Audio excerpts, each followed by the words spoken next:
Thank you so much, Imran. So this is an unlikely venue for me, and I'm so glad Imran brought me into it. I am a humanitarian, and I am proud to lead an organization of humanitarians. There are Mercy Corps, there are 6,000 of us working in more than 40 countries around the world, from Afghanistan to Yemen, from Haiti to Somalia. And in fact, before Clarissa spoke, there was a montage of pictures of her from Myanmar to Sudan, and I was like, we're in every one of those countries.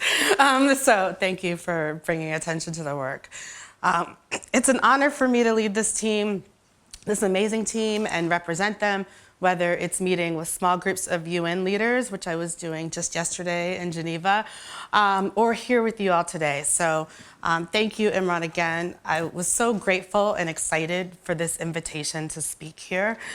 It's amazing for me to be able to kind of share the things that I'm seeing and my own efforts to bring the world together and think about how the best of what the world has to offer affects the places where I work.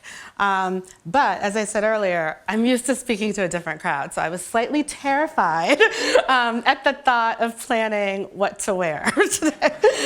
From the dress to the shoes to the necklace, it was a lot. But as I thought about it and I got out of my head, I also reflected that when I travel to the more remote parts of Iraq or Somalia or Colombia, I always think the people I meet are dressed fantastically. They seem to be adorned in their finest, even though they're not. But everywhere I go, I see the pride that people have in representing themselves, their culture, their families, their communities. This session's all about the wider world, and while none of us can fully control the forces that are shaping our world today, we do get to choose how we represent ourselves in that world, but also how we engage with the world that we find, how we respond to it and act in it. I'm sure that for many of us in this room, our relationship with the wider world has shifted a lot in the past 2 years. We have collectively been through the trauma of a global pandemic. We have all watched with horror, thanks to the bravery of Clarissa and her colleagues, as war has unfolded in Ukraine. And together, we have seen the reality of the climate crisis in heat waves, flooding, and ever greater extremes of weather. So this is the wider world around us today. And many of us have seen how these global challenges impact our own daily lives. But what you may not have seen in the news feeds, and our news feeds dominated by an evolving door of politicians, elections, soaring inflation, high energy prices, is another story that is unfolding around the world.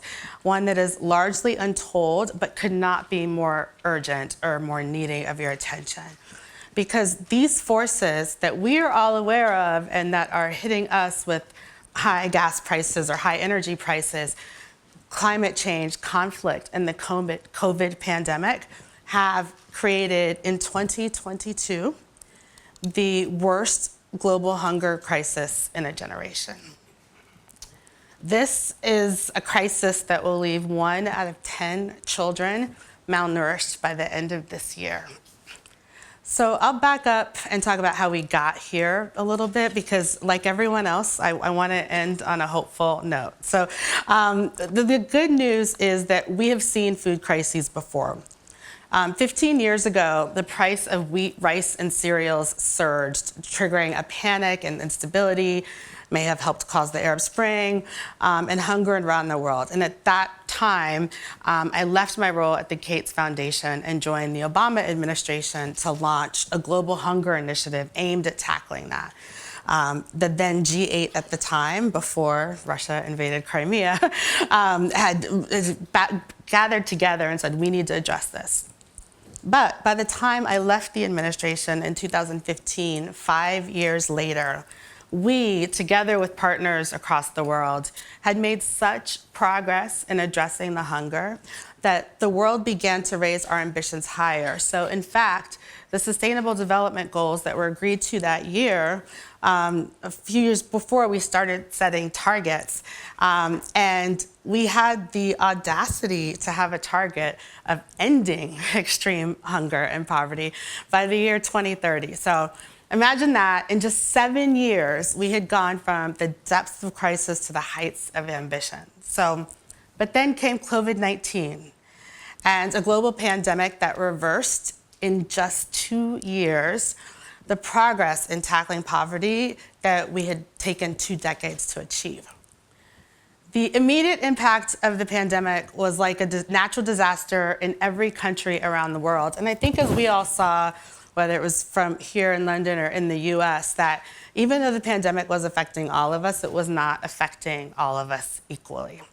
And when you think about that around the world, how that hit the world's poorest and most vulnerable, that was all before Russia decided to invade Ukraine in February of this year, literally turning the world's breadbasket and wheat fields into battlefields. This is a country, Ukraine, that was once a breadbasket for the Middle East and Africa, exporting its wheat to Lebanon, Egypt, Somalia, and beyond. So added to the COVID and the conflict in Ukraine, we've also seen the accelerating impacts of climate crisis and hunger from around the world, from heat waves across the Horn of Africa and India to flooding in Nigeria and Pakistan, where 1/3 of the country was completely submerged, washing away roads, homes, and crops. So these compounding effects of COVID, climate, the pandemic, means that more than 345 million people today around the world are now on the brink of starvation, a number that has more than doubled in the past 3 years. I want to bring this down to what this really looks like, and I don't think there's anywhere on earth where these challenges come together and align more clearly than Somalia, where people in Somalia are facing the worst drought in 40 years, at the same time as food prices spiking globally, the supply of food kind of all over the place, and fertilizer shortage because of Russia's aggression. So 3 months ago, I visited Somalia to see the work that our team was doing to support people there as they try to find a path through this crisis, and frankly, to try to raise attention to the fact that this was happening. I visited a makeshift camp, which you see behind me, on the outskirts of the city of Baidoa. And so what you have is people who are fleeing rural areas. These are mostly pastoralists, people who live on the land. And they are coming. They've basically lost everything. They've lost all their animals, all their cropland, and they're coming to the outskirts of these cities where organizations like Mercy Corps Mine and others are providing food, water, and medical assistance. I met people who had faced unimaginable suffering as a result of the drought. For those of us who were alive in the 80s during the original We Are the World, Michael Jackson, I felt like I'd been transported back to that. And even I spent a lot of time in tough places, and I still needed time to process everything that I had seen and heard. So I met a woman named Santoy Mursal. She was a grandmother, and she had walked for 14 days with her family in search of food and water, and really food. They were starving. And a lot of the families had traveled for that long. And she told me that while she adores her 8 grandchildren, she had a special bond with her sweet and polite grandson, who was 6 years old, and his name was Abdullahi. I didn't get to meet Abdullahi because he didn't survive the journey from their home. He, like many other children, died of starvation along the way to the settlement camp. And Santoy, together with her daughter, had to bury that sweet boy's body on the side of the road. And sadly, that wasn't the only story I heard like that. And when I went to the hospitals, I saw children who were 2 years of age, 24 months, that weighed less than 7 kilos. So, yet even amongst this unimaginable hardship and grief, as people said earlier, the power of the human spirit really comes alive. People are fighting for themselves and for each other. So I met this woman, Hawa Isaac, who has 6 children of her own, but she now cares for another 6 children who are orphaned by the drought. Like so many people, she used to be a farmer. Her family had lots of animals, but the 5 failed seasons of rain had basically turned her crops to dust. So facing this catastrophe, she, like everyone else, walked home, searched for days. Now we are working with her. We've provided a small cash grant, which she uses to buy and sell fruits and vegetables, which helps her meet her family's needs. It helps her do trading for other goods that she needs, and it also kind of gives her children something to wake up to and be a little excited about every day. So you see lots of stories like that of people like making a way, not just for survival, but because of that hope of that better future for their children. So the challenges that we face are immense, but we can rise to them together.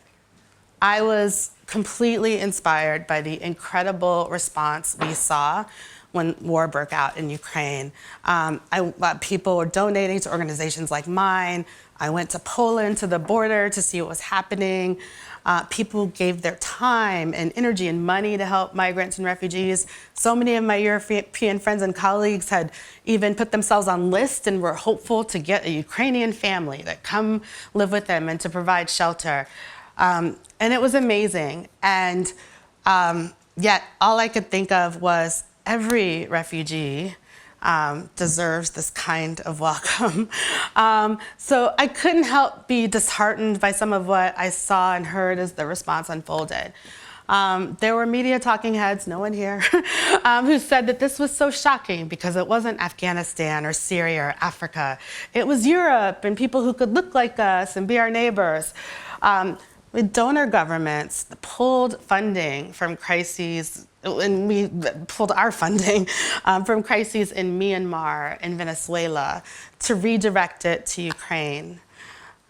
This is also, I have to say, is a very, very expensive response. You know, imagine housing and helping all these people in the heart of Europe. So the message that all this sends, and I traveled to Lebanon just after Poland and then was in Africa, is that some lives are worth more than others.